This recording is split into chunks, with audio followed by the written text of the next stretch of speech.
Okey. So kita lihat pada soalan yang pertama lah. Okey.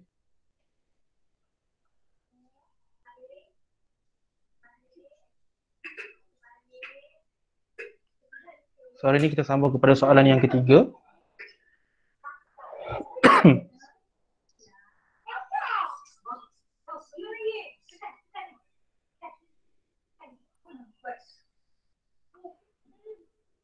Nampak tak soalan?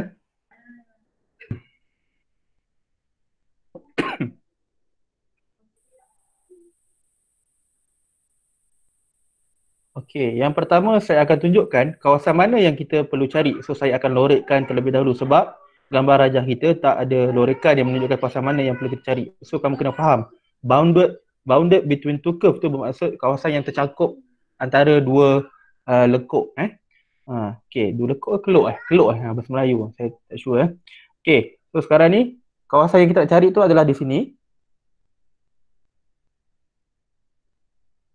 Itu kawasan dia. So bermaksud kesesuaiannya kita mencari paksi reference kita pada paksi apa? Paksi Y kan? Ya ke? Pada paksi X. Ini paksi X, ini paksi Y. So paksi reference kita adalah X. Bermaksud kita kena cari limit pada value X. So kena cari titik persilangan yang dekat sini dan juga yang di sini. So kamu kena cari titik persilangan ada dua. Kat sini. Ini yang pertama, ini yang kedua. Macam mana cari titik persilangan? Kita nak cari point of intersection. Okey, saya tulis point of intersection. Kita samakan ataupun equatekan antara dua equation ni. So kita ada dua equation. Yang pertama y sama dengan x cube dan yang kedua y sama dengan zx. So kita buat persamaan serentak lah. Okey. So bila saya samakan equation x kuasa 3 samakan dengan zx, tujuannya apa tadi? Untuk kita cari nilai x sebab kita nak dapatkan limit a dan b dekat sini.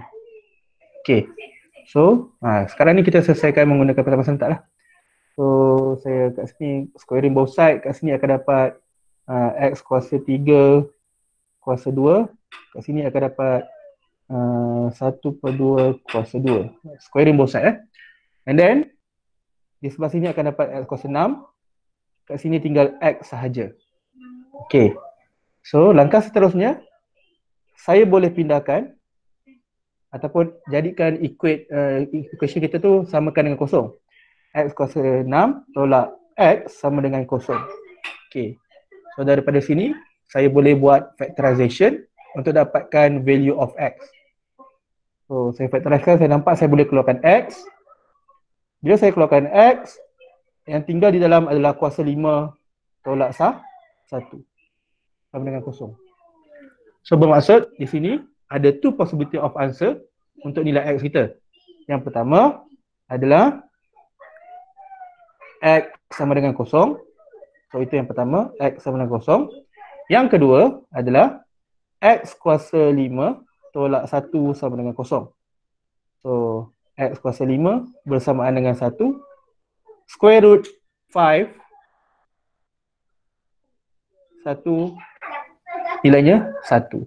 So kita dapat dua nilai x. Yang pertama kosong dan juga 1. Okay, bermaksud kita dah tahu dah kita punya limit a dan b tu iaitu kosong dan juga 1. Jelas tak setakat ni? Macam mana nak cari kita punya limit tu? So menggunakan point of intersection. Saya buat warna kat sini point of intersection. Boleh tak? Okay. Sekarang ni soalan nak apa? Okay, kita baca soalan. Soalan nak find the area. Okay, saya highlight kan. Find the area bounded by curve y equal to x cube and y equal to zx. Okay, kalau di kelas saya ajar budak kelas saya. Yang pertama tentukan paksi reference. So kita punya paksi reference adalah x kan. So ni adalah axis reference. So bermaksud kita melihat berdasarkan pada paksi x. So kita ada dua curve. curve mana yang berada di atas dan curve mana yang berada di bawah. Kalau di kelas, saya akan warnakan curve-curve ni dengan warna yang berbeza. Okey, contoh yang pertama, y sama dengan x cube. Saya highlightkan dengan warna hijau. Okey, itu yang pertama. Dan curve yang kedua, saya gunakan warna yang berbeza, iaitu warna biru lah. Okey, warna biru untuk y sama dengan set x. So kat sini, saya highlightkan y sama dengan set x. So di sini, kamu dah nampak pada sisi pandangan kita pada paksi X, line mana yang berada di atas, line mana yang berada di bawah. Okay. Based on paksi X kita sebagai kita punya paksi rujukan. So yang di atas adalah yang warna biru ni kan? Betul tak? Yang warna biru ni tadi. Yang berada di bawah adalah Y sama dengan X cube. Bermaksud, untuk kita dapatkan luas tu, line yang berada di atas tolak line yang berada di bawah. Bermaksud biru tolakkan dengan warna hijau. Okey. So, sekarang ni kita masuk kepada macam mana nak cari area tu. Ya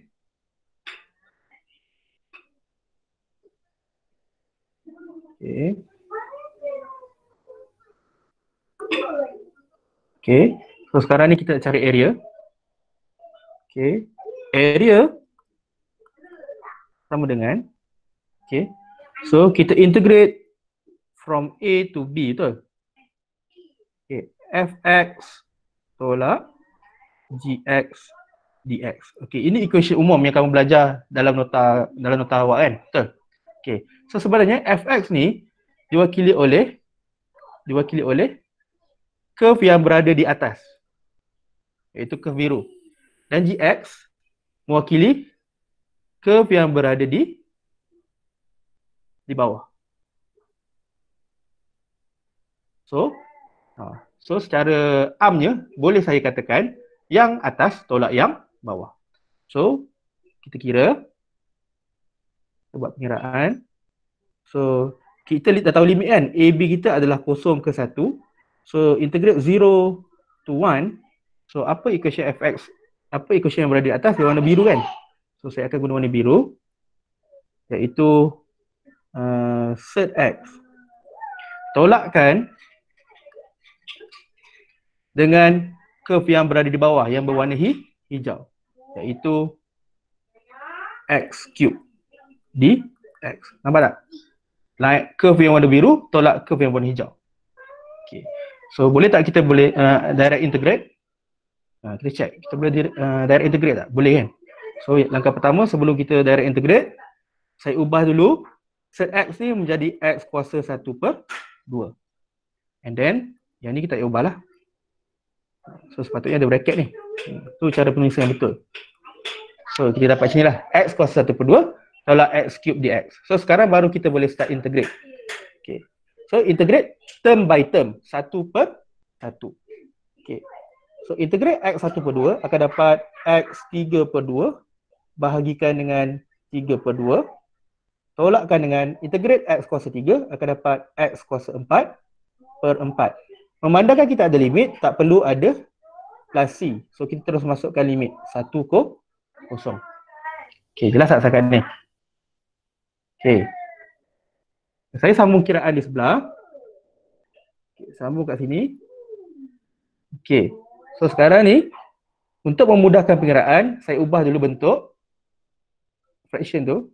So 3/2 ni saya terbalikkan akan jadi 2/3 X kuasa 3/2 tolakkan dengan X kuasa 4/4. 1/0. Okay. And then kita kena letakkan tunjukkan jalan kerja, masukkan value 1 dan 0 ke dalam kita punya equation hasil integrate tadi. Okay, kena tunjukkan sebab tu ada markah. Okay. Okay, jangan saya drag dia. Dia besar sikit, okay, kecil sikit. Okay. So, kita masukkan nilai. Yang pertama adalah 2/3 1 kuasa 3/2 tolakkan dengan 1 kuasa 4/4. Okay. Kita masukkan nilai kan. Yang 1 akan tolak dengan kosong. Jadi kita masukkan yang di bawah pula. Sorry. Yang di bawah kita masukkan nilai kosong, akan dapat kosong lah kan? Sebab 0 kuasa 3 per 2 akan jadi kosong, 0 kuasa 4 pun akan jadi kosong. So, bermaksud kita akan dapat hasilnya kosong yang di belakang. Okay. Dan lakukan pengiraan. So, 1 kuasa 3 per 2 akan dapat 1 semula. So, bermaksud dapat 2 per 3. 1 kuasa 4 akan dapat 1 semula. So, dia akan jadi tolak 1 per 4.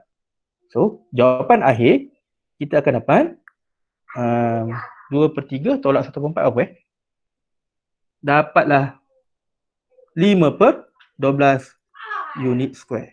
Unit square mesti ditulis sebab ini adalah area. So unit tu kena ada. So inilah jawapan akhir dia.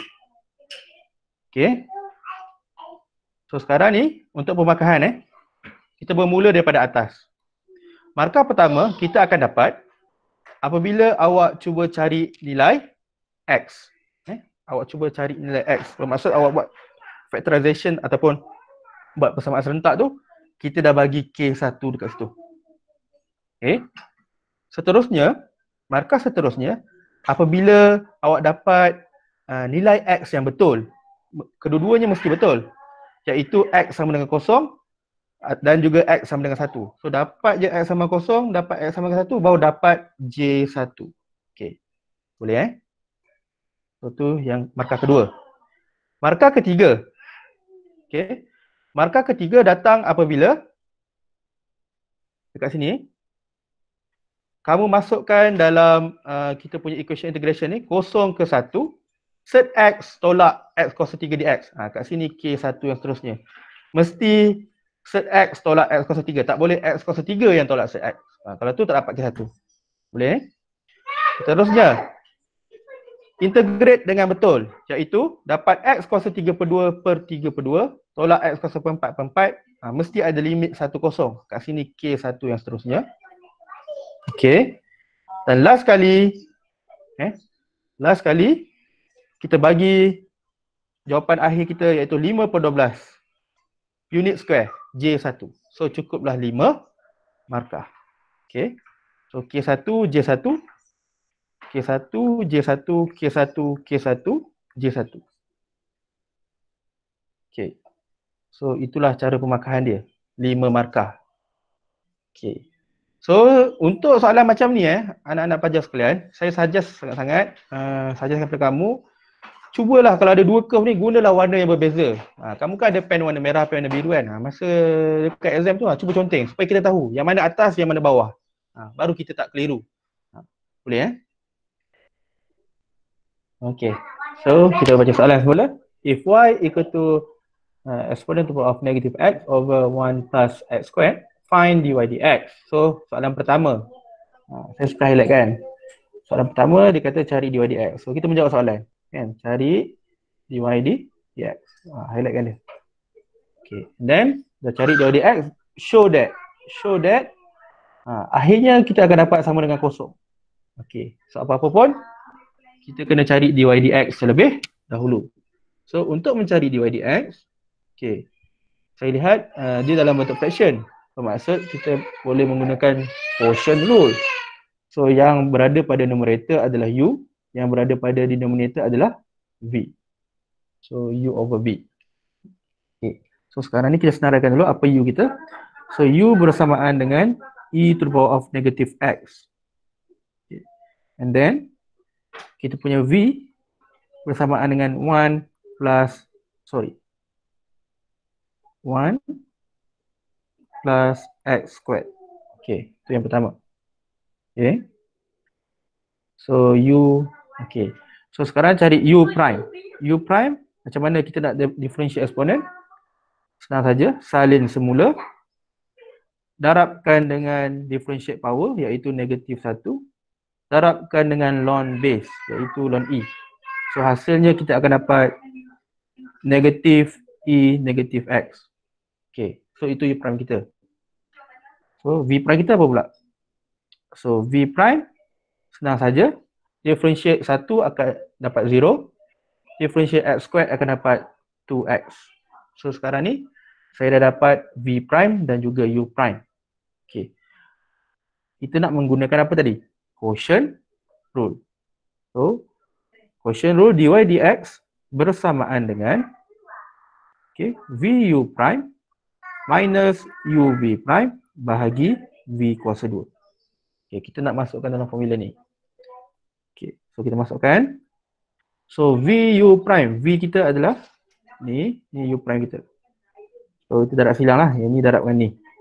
So bermaksud 1 tambah X kuasa 2 darabkan dengan negatif E negatif X.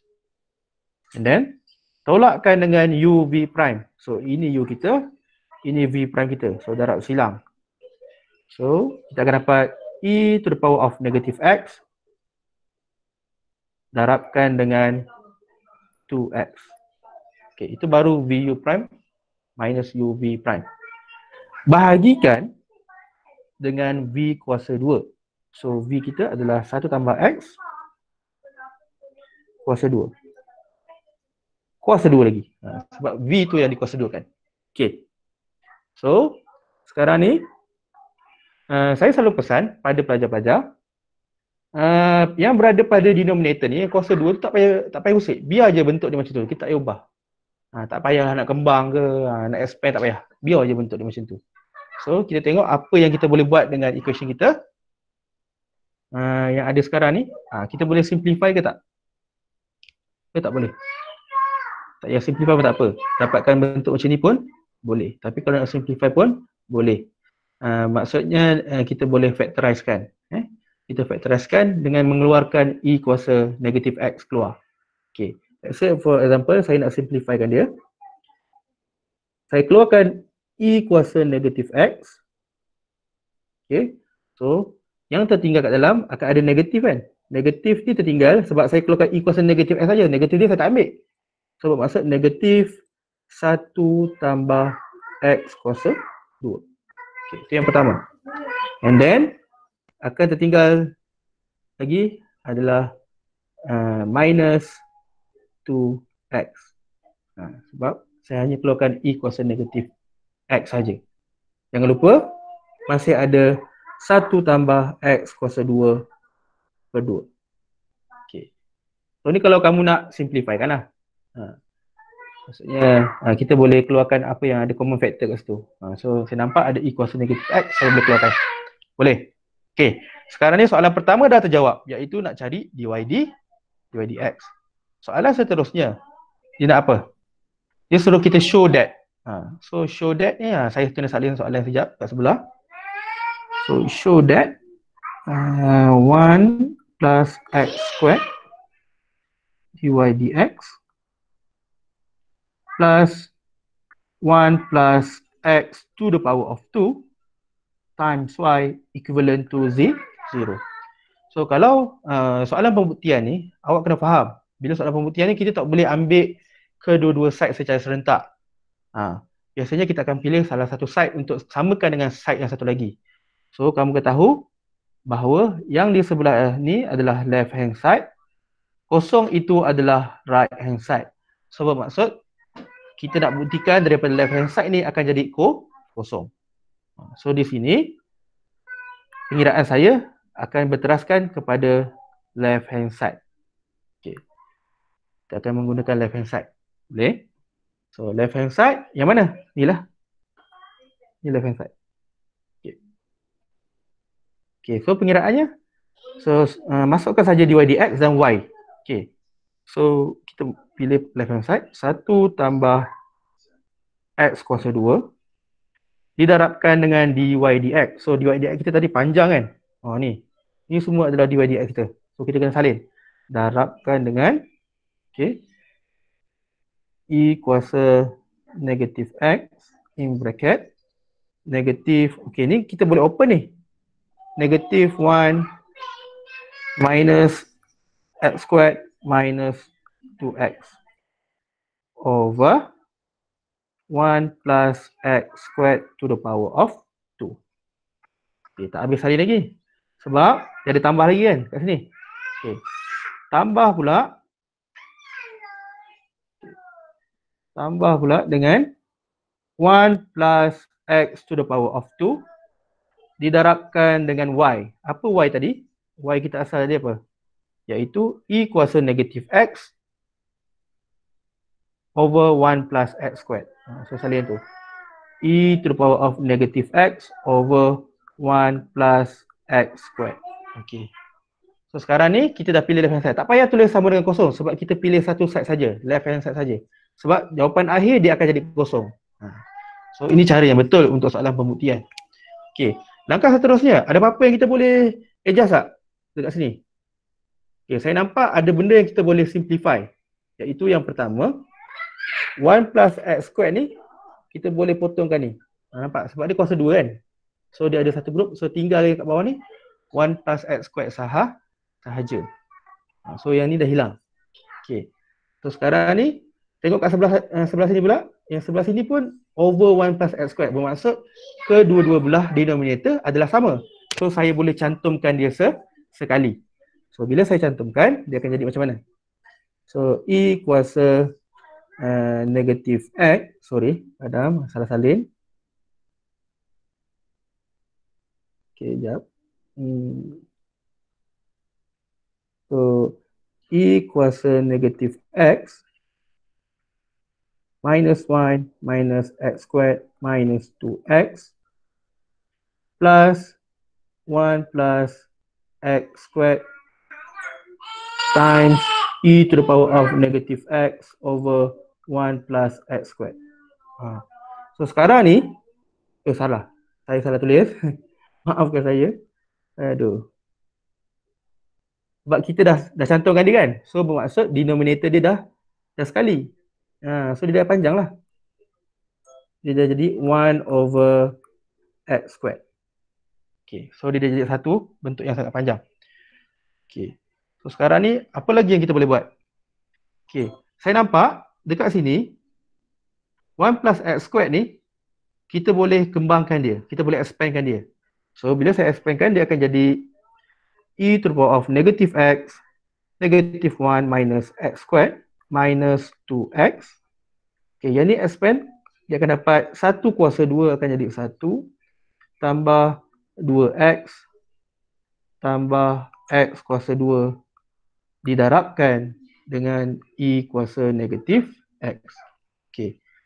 Yang ni sebenarnya saya expand dia macam ni. Saya expand dia macam mana? Macam ni. 1 tambah X darab 1 tambah X. So kita expand satu-satu. So dapatlah hasilnya ni. Okay. Okay, jangan lupa kita ada over Ada over 1 plus X to the power of 2. Okay, seterusnya. Apa lagi yang kita boleh buat? Ada nampak benda yang kita boleh factorize tak? Okay. Saya nampak ada benda yang kita boleh factorizekan iaitu E kuasa negatif X. Sorry. Mana? Okay. E kuasa negatif X dan juga E kuasa negatif X. So yang ni saya boleh factorizekan dia. So bila saya factorizekan, dia akan jadi E kuasa negatif X di luar. So yang di dalam tinggallah negatif 1 tolak X kuasa 2 tolak 2X tambah 1 tambah 2X tambah X kuasa 2 per dengan 1 tambah X kuasa 2. Okay. And then the next step is kita tengok ada benda yang kita boleh simplify tak? Ataupun yang benda yang kita boleh solve kan? Contohnya, negatif 1 tambah 1 akan jadi kosong. Negatif X kuasa 2 tambah X kuasa 2 akan jadi kosong. Negatif 2X tambah 2X akan jadi kosong. Bermaksud, equation kita yang terakhir dia akan jadi macam ni. Sorry, sekejap Dia akan jadi E to the power of negative X. Sebab manakah yang tadi semua dah cancel, dia akan jadi darab kosong bahagi 1 tambah X kuasa 2. So, secara kesimpulannya, eksponen darab kosong akan dapat kosong. Kosong bahagi 1 tambah X kuasa 2 akan dapat kosong. So, bermaksud, okay, patutnya ada sama dengan kat sini, sepanjang ni. Ada sama dengan. So, last kali, kita dapat kosong, which is, sama tak dengan right hand side kita, iaitu kosong. So, barulah kita tulis kat sini. Shown. But conclusion, left hand side equivalent to right hand side. So dapatlah kita buktikan dapat sama dengan kosong. Jadi itu U prime dan V prime betul. Markah yang kedua, kamu akan dapat apabila kamu dapatkan dy dx sama ada bentuk yang pertama ataupun bentuk yang kedua. So kat situ kita boleh bagi J1. So kalau kamu tinggalkan dalam bentuk yang di atas saya terima, yang saya factorize, saya simplify pun saya terima. So tunjuk salah satu ni dapat J1. Boleh tak? Okey. So itu markah kedua. Markah ketiga. Markah ketiga adalah kamu masukkan dy dx kamu dan juga y kamu ke dalam left hand side. Bermaksud kamu masukkan ni. Ada tunjuk ni, ada tunjuk masukkan gantikan y ni. So kat sini dapat K1. Make sure masukkan dy dx yang betul dan y yang betul. Okay. So itu yang sorry. Yang ini satu markah, yang ini satu markah. Sebab di equation yang panjang, sebab maksud untuk row ini saja ada dua markah. Maksud ini untuk yang ni untuk yang ni. So dapat dua markah kat situ. Okay. Seterusnya, kamu cuba simplifykan dia. Yang mana kamu cuba selesaikan, maksudnya try to solve, dapat K1. Okay. And then, kamu simplify, tunjukkan dia dapat kosong, maksudnya tunjuk cancel ni, dapat K1 lagi. Bermaksud kamu akan cuba try mendapatkan nilainya 0. Sebab kalau tak dapat 0, kita tak dapat jawapannya kosong. So itu K1 yang seterusnya. Last sekali, tunjukkan K1 kat sini, ada kosong kat tepi tu. Dan last sekali ada sama dengan kosong, shown J1. So semuanya 8 mark.